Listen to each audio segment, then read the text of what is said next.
Një i paraburgosur ka ndruar jetë këtë të premte në reanimacionin qendror të QSU-s. Sipas një deklarate zyrtare të Drejtorisë së Përgjithshme të Burgjeve, bëhet fjalë për shtetasin Medat Spahiu, i cili ka humbur jetën rreth orës 14:10 si pasojë e një embolie pulmonare Dexter, bllokimi i enëve të gjakut në mushkëri. Spahiu, i lindur më 10 prill 1935 dhe banues në Xhavzotaj Durrës, ishte arrestuar më 14 mars 2026 për veprën penale vrasje për shkak të marrëdhënieve familjare, e mbetur në tentativë. Sipas autoriteteve, më 17 mars, ai ishte transferuar në IEVP Durrës nga Komisariati i Policisë Durrës, por për shkak të gjendjes shëndetësore, ishte mbajtur nën kujdes në Spitalin Rajonal të Durrësit. Më 19 mars, i paraburgosuri u dërgua për trajtim të specializuar në Spitalin Shefqet Ndroqi në Tiranë, në pavionin e pneumologjisë. Pas disa ditësh trajtimi,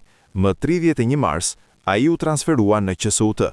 Gjendja e tij u përkeqësua mbrëmjen e 2 prillit, kur në orën 22:34 u shtrua me urgjencë në reanimacionin qendror. Mjekët e diagnostikuan me emboli pulmonare Dexter, hipertension arterial, diabet mellitus, gjendje pas AVC dhe frakturë subtrokanterike sinister. Për rastin janë njoftuar organet përkatëse dhe familjarët, ndërsa vijojnë procedurat sipas ligjit.